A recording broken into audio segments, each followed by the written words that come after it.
Good morning, ladies and gentlemen, and all between the binary. This is Get Informed with Wajeeh. I'm Wajeeh Lion. Thank you so much for tuning in. I don't have a special one for you today. I was busy all day yesterday, having a really nice hike. And then, after that hike, we came back and we had a good meal. But while we are recovering, I found out something really important. Did you know that the Memorial Day was originally an abolitionist holiday? That's right. Memorial Day originally was created to honor specifically uh, Union soldiers who fought to free slaves, and specifically black soldiers who fought in the U.S. Civil War to abolish slavery. So they created this holiday. It was named something different. But then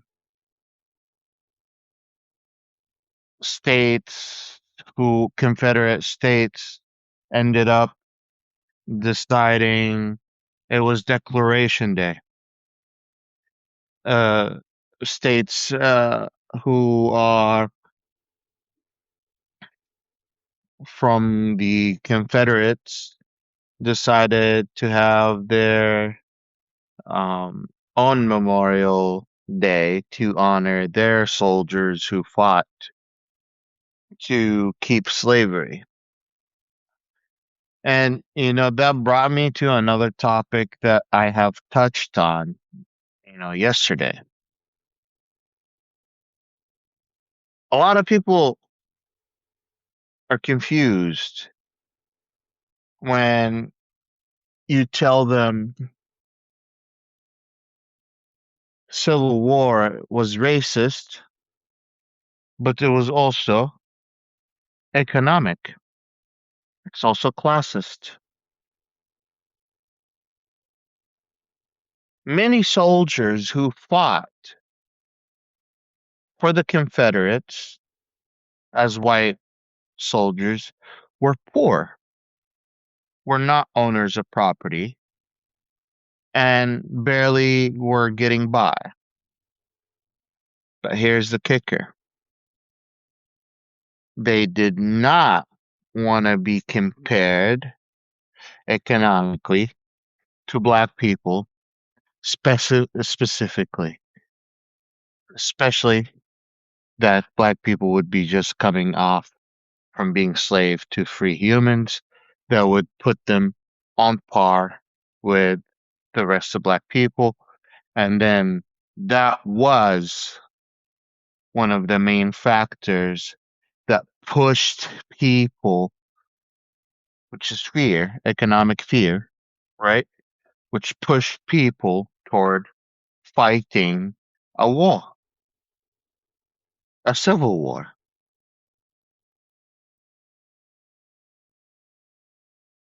So, not everyone that fought for the Confederates was rich, but everyone feared a change in the classist structure. As far as you can go back into humanity, we have had some sort of power structure. We have had some sort of classism. Finding the best way to crack that has been a very touchy subject over these generations, because every time you attempt to do something to it, all of a sudden, a lot of people fear that their current status would change. And anytime we have fear, it's because it comes from ignorance. Anytime we have ignorance and we meet it with misinformation, it grows. That's why my message yesterday, when I was talking about bridging the gap, it's not right versus left, is because I believe we could have had a different outcome to the Civil War if we approached, for example, this is just a theory, if we approached poor white people in the South and promised them economic prosperity. It's just an idea. My point is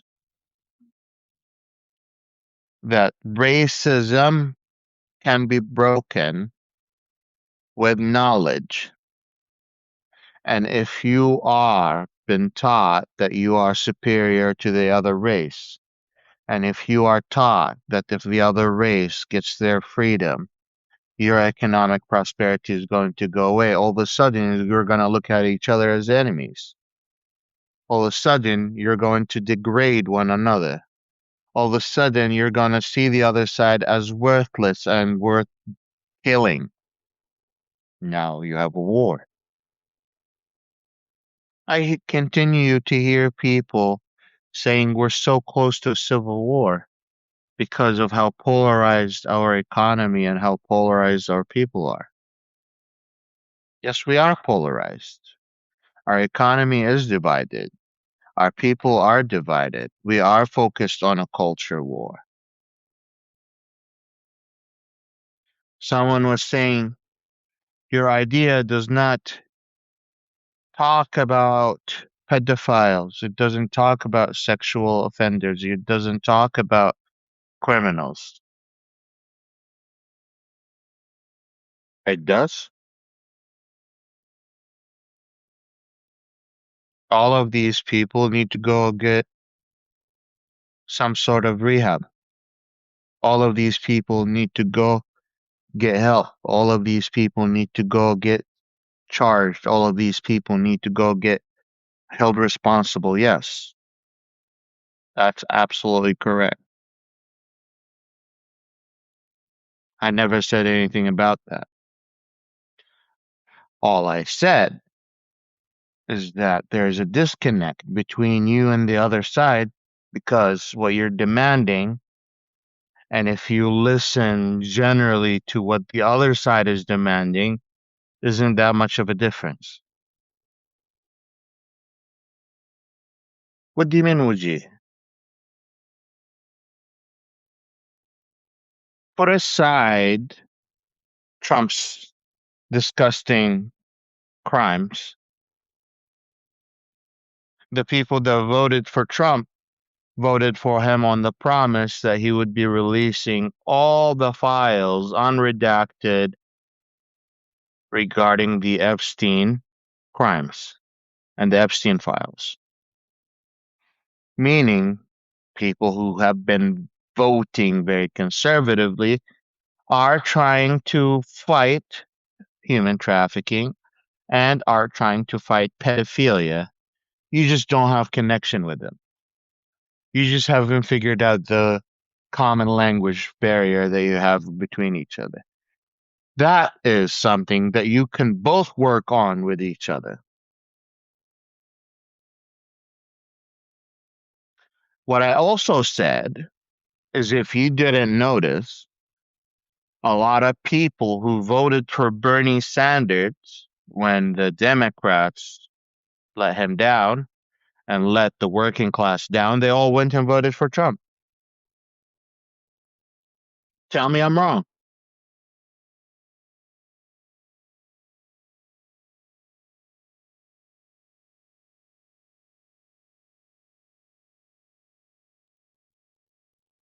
Again, if you want to win this next election, you need someone like Bernie Sanders to be your person of in the front line.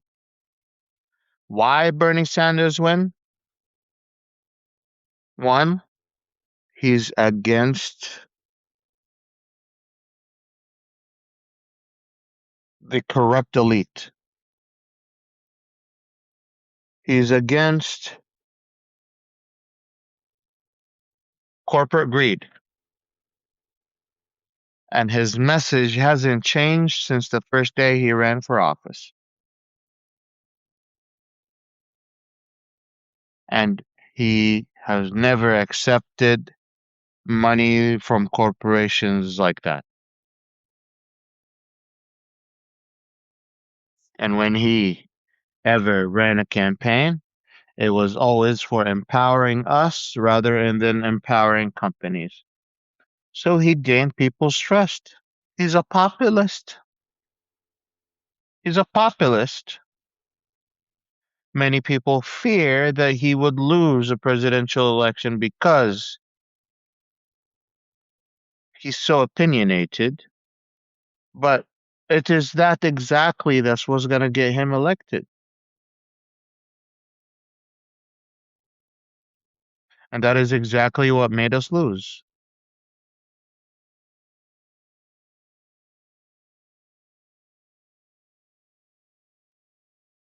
I have posted the live chat to the group chat if you want to write your questions there. I would really appreciate it under that thread. It would help me catch your question.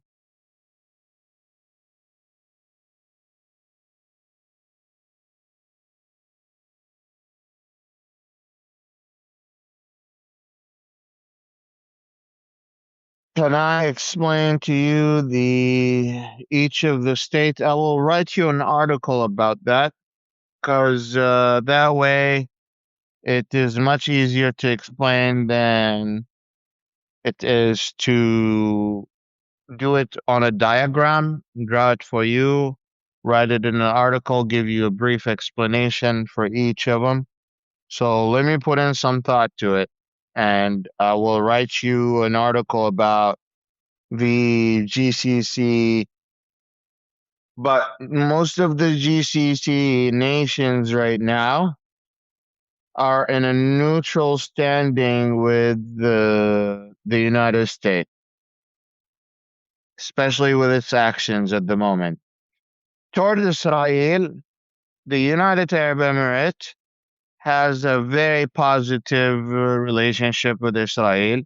Bahrain has joined the Abrahamic Accord a while back. So both of these countries publicly are aligned with Israel.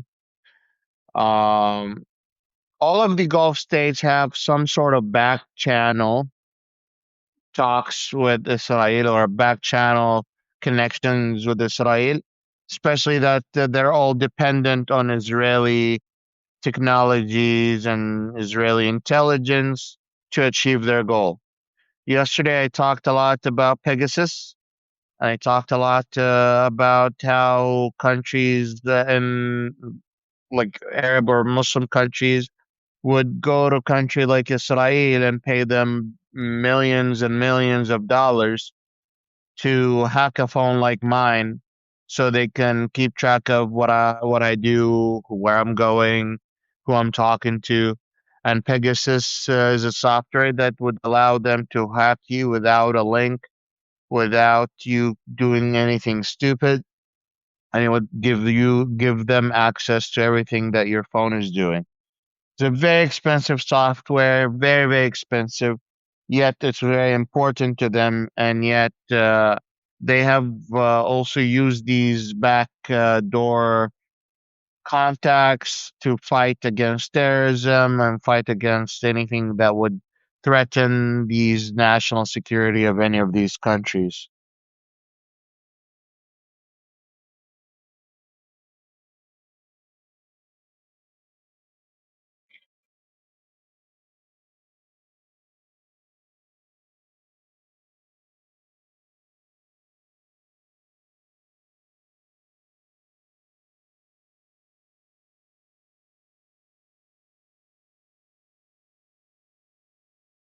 I was left feeling rather conflicted regarding the genocide conversation on the war confusion cast, especially that the evidence of nothing that international experts have labeled it as such. So Trump's statements of annihilating the whole Iranian territory and Iranian people is a public statement of intent. Meaning, if I come out and I'm the president and I'm gonna say, going, I'm showing intent now because I'm, I'm telling the world, right, what I'm willing to do and what is my intention. I didn't keep it to myself, right? I come out and say, I'm gonna annihilate all of the Iranian people, regardless of who they are. It doesn't matter how you do it, whether you have, once you do it, regardless of the tool you do, nuclear weapon, chemical attack, you collect, you put them in incarceration. It doesn't matter how you do it. Once you do it, it's considered genocide. Guess what? When you come out and say the same thing about what you want to do to people in Gaza, you have declared your intent as well. When you say we want to clear out, eliminate everyone in Gaza so we can rebuild it again. Thus, you have come out and publicly stated your intent of eliminating people, regardless of whether they are terrorists or not, just because they're Gazans. Once you do that, that is genocide. You have shown intent, and you have shown that, and then you have shown action.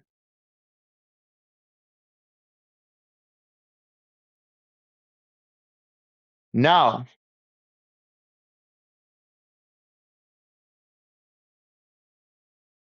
that's different than if you said, and I'm not okay with that either, but I'm just saying, like, what's the difference? That is different than you said, oh, we're gonna forcibly annex Gaza. That's different. I'm saying I'm going to eliminate everyone in Gaza. That's different from saying I'm going to kick them out of their land and steal their land. That's also different. You still haven't committed a genocide, or you haven't shown or said any intent of committing a genocide. You're annexing, you're stealing, you're committing some horrible shit, but that's not genocide. Genocide is when you show intent and you show action to eliminate a whole sect, regardless of who they are. Hamas, not Hamas. That is genocide. Kids, adults, women, old people. That's what we're talking about. So Trump has continued to talk and threaten that he would eliminate and annihilate the Iranian people.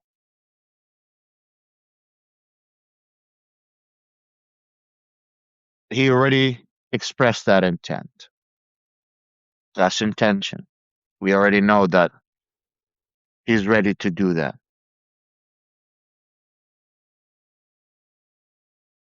So it's technical, but that's what we're talking about. I hope that answers the question.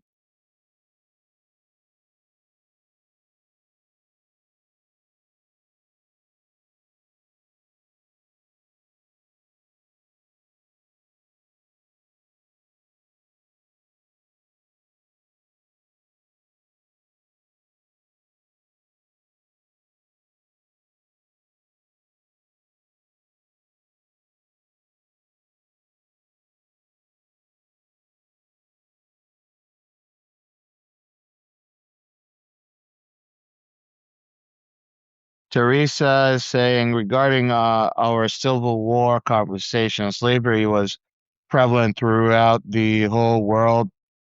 Wealth owned slave, where the wealthy owned slaves. In America, slaves made you wealthy. Many poor White could buy a female slave for 50 cents or less and breed her.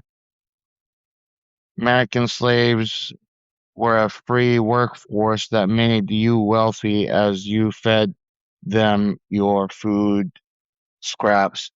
That was not just to the United States. I mean, if you read my article about slavery in Arabia, I talk about how, people just went on attacking other nations, especially Muslims. They would attack other nations or other tribes so they could have ghanaim, the spoils of war, and the spoils of war included slaves. And any slaves you catch during a war are, absolute gain. So, that has been a thing for a very long time in our and around the world. It's not just to the United States. What I was trying to focus on was I was talking about how many people joined the war because they didn't want to be in the same economic class as a black person. Many people joined the war because it was a classist thing in addition to being a racist thing. It wasn't just a racist thing. And you need several tools to use at a time to manipulate people. Classism and racism are just two different tools. We need to identify each tool that's being used and identify it correctly and figure out how it was used. So, yes, Civil War was about freeing slavery. But what did that entail economically? What did that entail socially? What did that entail um, in terms of the culture, in terms of the laws? I mean, the laws didn't even catch up about after the Civil War until 50 years later.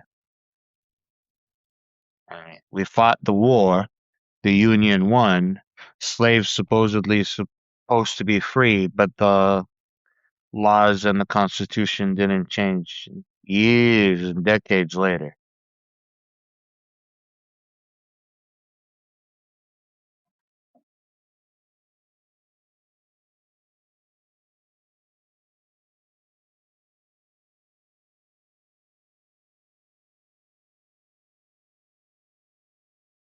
Have you heard about Talib? Yes, I know Talib. And unfortunately, I knew him over, I've never met him in person, but I know, let me just read the, he killed six people by driving his car into the crowds of Christmas market in Germany, 2024. He claimed that he did it out of frustration over the lack of support from the German government, and his fight for women's rights in Saudi Arabia. He's being tried in court at the moment. Any information that could help me to better understand this or his actions would be very welcome.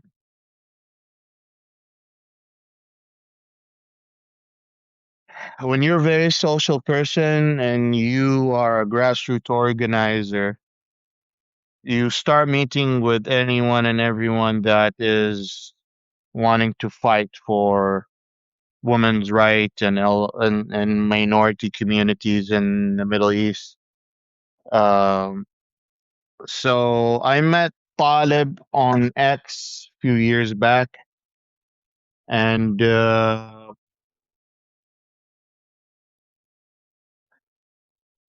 was mostly about,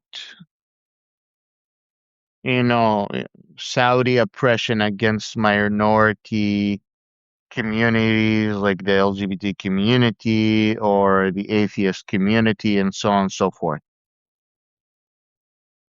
And he would do like things that would piss off the Saudi religious community. So he once made chocolate bars out of, and no, he paid the German company to make a chocolate mold that looked like deities that used to be in front of the Kaaba before Islam. And he sent it to a whole bunch of the atheists. I was one of them that received one of those chocolates. And he was helping Saudi women escape, a lot of Saudi women escape Saudi Arabia, and was paying, for them to escape and stuff and go to Germany and go to the other countries. And he created a website that was essential for a lot of people to go to, and it would give them a guide to how to apply for asylum in each of the Western countries that are available. And he would basically write reviews on whether this country is good for asylum or not. And he would hold the spaces on Twitter Spaces, and people would come up and ask questions about how do I apply for asylum if I'm in danger, or whether applying for a refugee or asylum is a good idea. So that's how I met him. But then he started asking me like some weird requests at the end of the tub, like before he started doing this crazy attack. He asked me if I would do like a reenactment of Prophet Muhammad and one of his lovers, a guy named Dahi al-Kalbi, and he wanted me to reenactment and do it in a porn style. And I was like, yeah, that's not gonna happen. Um, I said, if you want to do that, you should find someone else. But that's when I stopped taking him seriously. And that was kind of a weird request to ask anyone. And I was like, yep, nope, that's it. That's that's that's the end of it for me, between me and him, in terms of any serious work. I was like, we kept in touch and kept in communication. I've seen, like, I've been keeping an eye on what he was doing, and he started like pushing this narrative, and I'm not sure how serious it is. So apparently, there was this nonprofit that was run by some Saudi refugee and another woman, and they were exploiting Saudi girls that were coming to Germany and applying for asylum. And he was going crazy over that. And it came to the point where he was becoming almost like a conspiracy theorist. Like, they're doing this, they're doing that, sharing videos. And he was reporting them to the German government constantly. And he was growing very angry. He was very pissed off. Uh, and he basically um was saying that the German government was colluding with these with these guys that were these German people. These Saudi guys were colluding with the German government to kidnap these Saudi girls and bring them to Germany so they can get assaulted. And I have no information about it. I don't live in Germany. I'm not connected to that circle. But that was what he was pushing. That was what he was pissed off about. And he was pissed off about the German government. So he um one day took the not any day, he took it on Christmas Eve of 2024. And he took a car and drove it into a road busy of innocent civilians that has nothing to do with the German government. And apparently that was his way of bringing attention to the German government colluding with the nonprofit to human traffic Saudi girls to come to Germany and get exploited. Yesterday, I was telling you guys that the line between conspiracy theorists and intelligence agents can be can change real quickly. You can, if you don't do rigorous fact checking, if you don't be careful, if you don't have access to resources, you can become crazy real quickly. You can fall into a rabbit hole that is really hard to jump out of. And when he asked me to do this weird video, I laughed it off and stepped away, thinking like maybe he, is going through a cycle, but apparently I didn't know how bad it was. But yeah, that's the story behind Talib. He is an atheist, and believe it or not, when he got caught and they caught him, he was like, "Allahu Akbar, motherfucker's an atheist." Allahu Akbar, trying to blame it on being like an extremist Muslim or something. The fuck are you doing? The fuck are you doing? Just to give you an idea of how unstable he was at that point. Genocide in Gaza. I was just talking about the genocide in Gaza.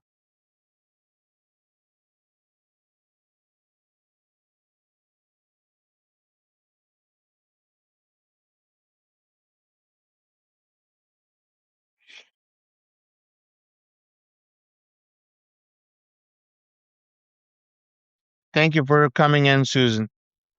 But it's scary. It's scary. It's scary. Like getting to know a lot of people like that, and building connections with them, not knowing truly who they are or what they're capable of.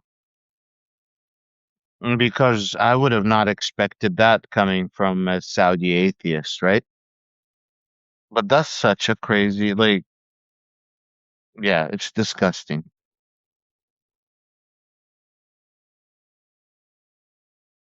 So I don't know if I said this, but AOC addressed voters who voted for both her and our supreme leader in the United States in 2024 election on her Instagram. It's worth a look. Did Iran comply or comply enough with they were complying with the JCPOA. They were complying, and complying enough is complying. Like you're not supposed to comply more than the agreement. Like why would they have to do more than what they agreed on? So yeah, like they agreed on specific numbers, they comply to those specific numbers they agreed on. Um,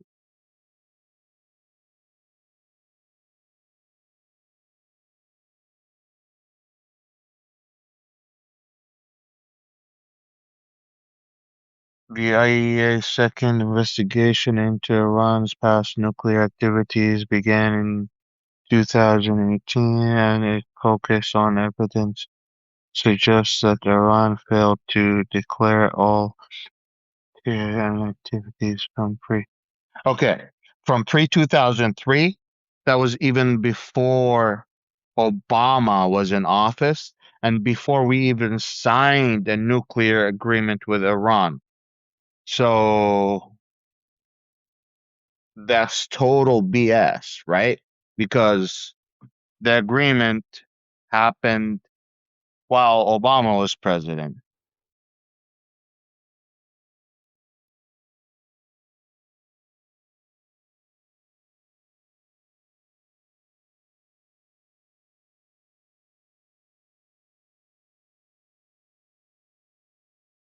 As part of this investigation, the IAEA visited three undeclared locations in 20. Okay,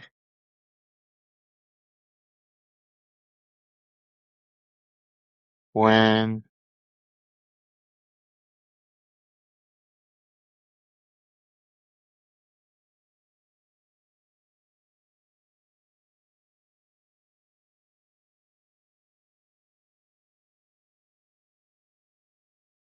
So Trump got elected for his first term in January 2020, 2017. Okay.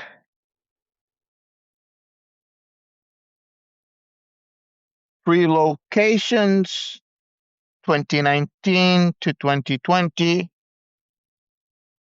That is all after Trump was canceling their. When did Trump cancel their?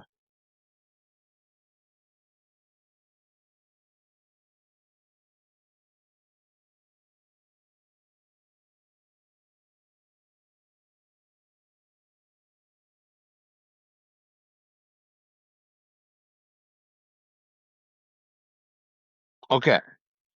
So in 2018, in 2018, May of 2018, Trump canceled the nuclear treaty with Iran. This document is saying that as part of the investigation, the IAEA visited three undeclared locations in 2019 to 2020. That's 1 year after Trump canceled the treaty. 1 year after Trump canceled the treaty. How do you want them to keep up with it when you canceled the treaty?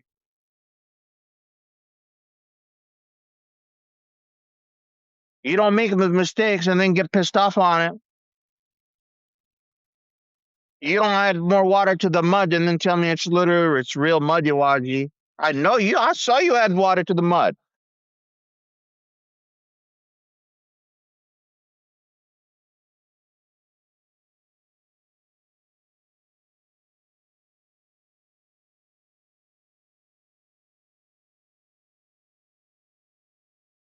So,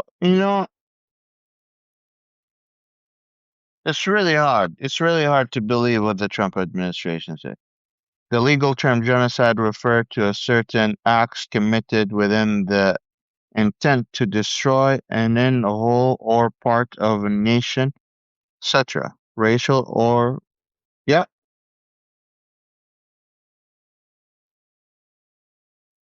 So that's exactly what the Trump administration threatened to do. It's a certain acts committed with the intent to destroy in a whole or in part a national, ethnic, racial, or religious group. Trump said he's going to get rid of the whole Iranian people. They also said Israel they would get rid of all the Gazans. That's the same.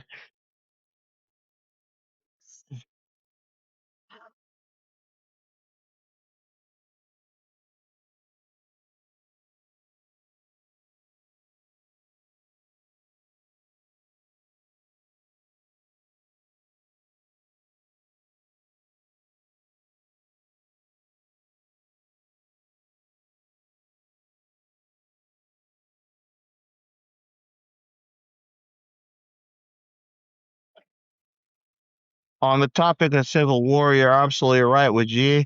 It's the same fight, but unfortunately, the Southern strategy is very much alive and well in this country. Post Civil War, the Southern wealthy wealthy class were terrified that poor whites and formerly enslaved people would join forces and impact things politically. Same thing today. Also, there is a historical cycle of pushback after every major advance by Black Americans. For example, post Reconstruction Civil War, President Obama some referred to this as the May Dare, which is currently happening now. Like, you make a good point. Let me respond to that. Your point is important when you are talking in general, when we are talking, fighting back against grassroots racism that exists in the United States. But if you want to win a grassroots election, the main topic should be economy. Any focus on culture war, you'd be losing the rest of the argument. Any culture, any argument about race, you'd be focused only on your ground base. You should focus on your ground base. You should focus on the people who will vote for you. But winning an election must be winning just enough of the other side or middle vote so you can win the presidential election and win Senate votes and win House votes. So your goal here, the game is, how can I win the working class vote? Because that's the majority of the vote. You want to win the working class vote, then the conversation is around economy. It's never around culture. Like, we use culture to inspire people, which is awesome. But I think that the economy is what will allow some conservatives and some moderates that wouldn't vote for you because you're a black man or wouldn't vote for you because you're Hispanic. Now they vote for you because you say something about the economy. Now because they vote for you because you say something about draining the swamp. Now they vote for you because you say that you're against uh, the the corruption in the capital. The focus needs to shift a little bit. We dropped the forensics of why we lost the previous election. They s- the main focus was Biden, whether, like, people were talking, post that forensics. Oh, they didn't talk about whether Biden stepped down fast enough or not. Biden wasn't doing hot economically. Like, Trump is doing horrible now, but his message wasn't solely economic. Majority of people, even Democrats, didn't feel like he was fighting for them economically. People voted for Clinton, even though he got impeached. Why? Because he was the only president that had a surplus in the U.S. economy. People didn't care what kind of BS he has.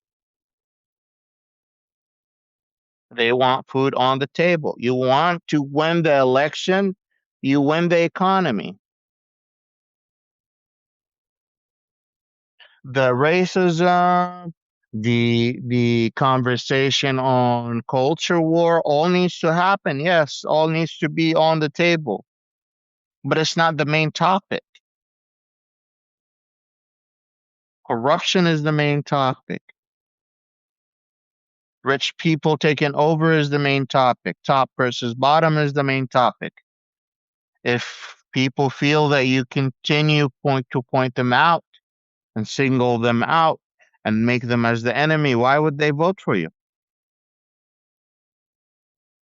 You don't beat the other side, you win them over. You don't beat the other side, you win them over. You don't beat the other side, you win them over. Because you're not killing them. This is not a war. You're living together. You need to figure it out.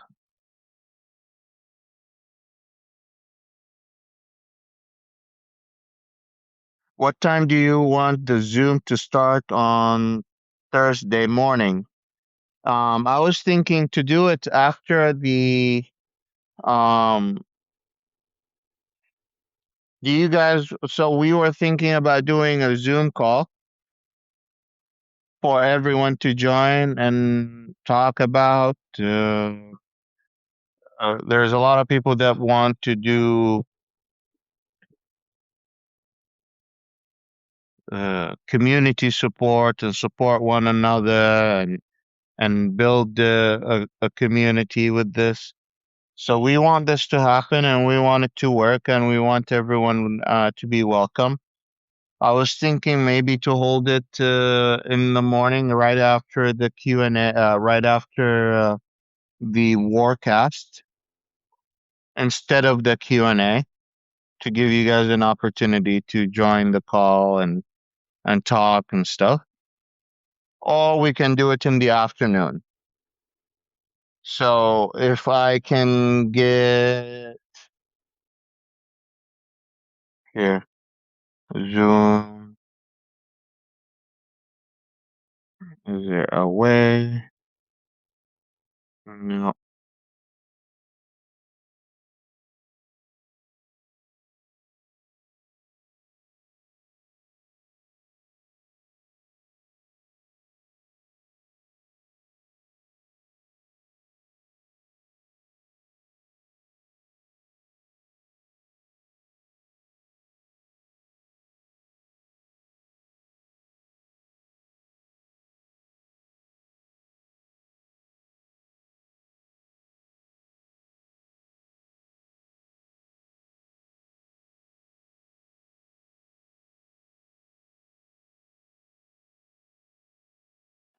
I placed a question. Just give me one or two. You don't need to just click one or two in the live chat.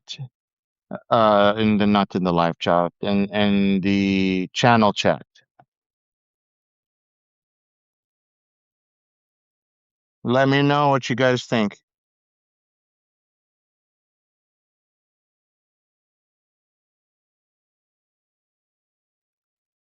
When white America actually feels the real pain. Who told you white Americans don't feel the pain? Like, there's a lot of white Americans who are truly struggling, and us not wanting to recognize that isn't helping in the election. You have to recognize that there are people in the poverty class who are white. They may be privileged because they're white, and this country, you know, does have preferences in terms of, and there is privileges, but you have to recognize that white people are feeling the pain. And the reason they're so extreme and going to the one side is because they're feeling the pain.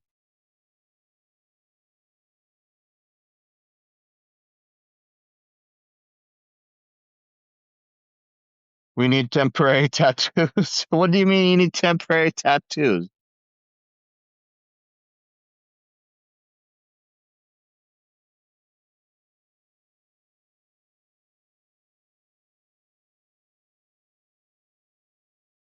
One, one, one, two, two, two.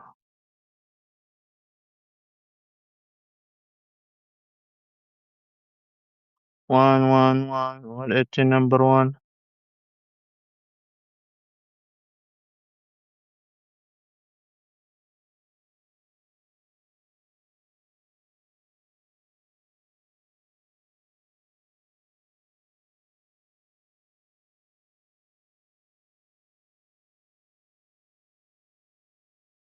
The logo.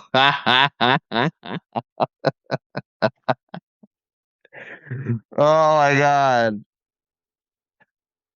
Maybe I should talk to Greg about making temporary tattoos because he has a print shop.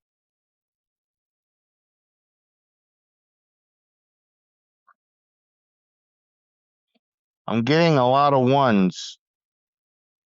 Okay, we'll do it instead of we'll do the on Thursday, this coming Thursday, we'll do a Zoom call right after the the warcast. We'll do instead of the Q&A, we'll do a Zoom call where everyone can join and we can have conversation and we can have one-on-one and maybe we should make an agenda. I'll work on an agenda and see where we can take it. I also have to run, and I need to go take my meds and stuff. Mr. Greg, don't think we can do you, you can't print those, okay? uh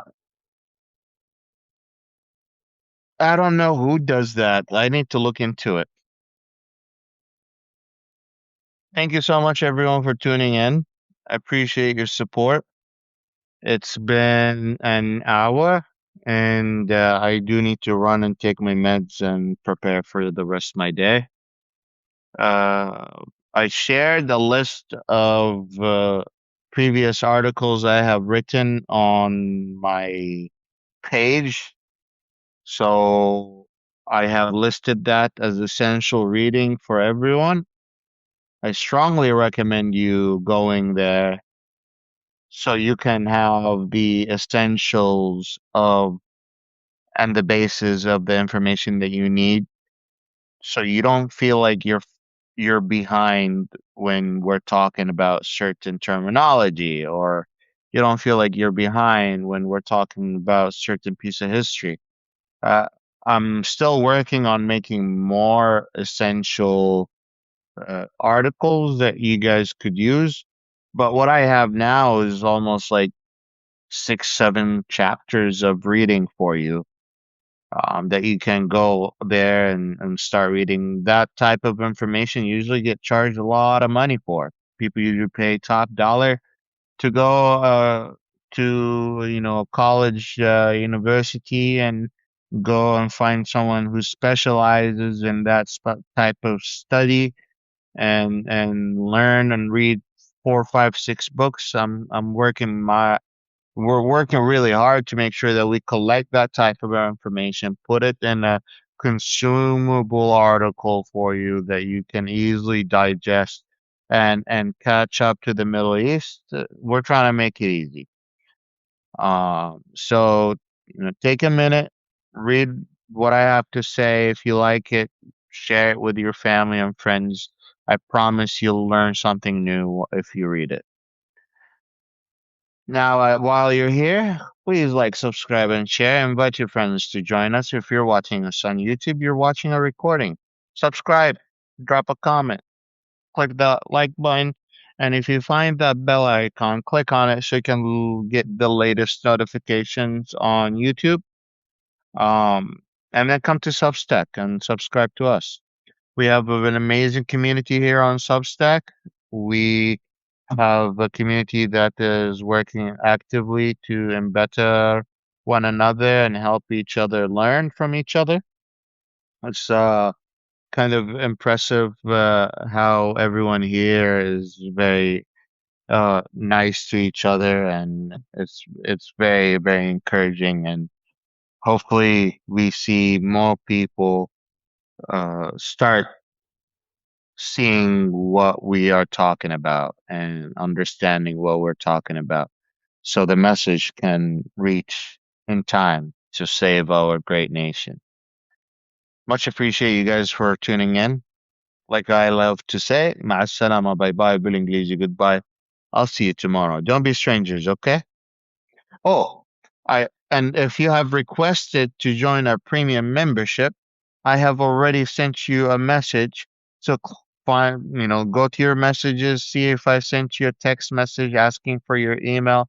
Respond to me with the email associated with the account, and we'll give you a premium membership on the house. I have received people that have come to me and said they wanna gift memberships away. So if you just want to identify yourself to people that you are here and you want to gift people memberships, let them know. That's how we build a community. And that might be a good way for you to meet other people in the community. Much appreciated. We'll see you later. Talk to you later.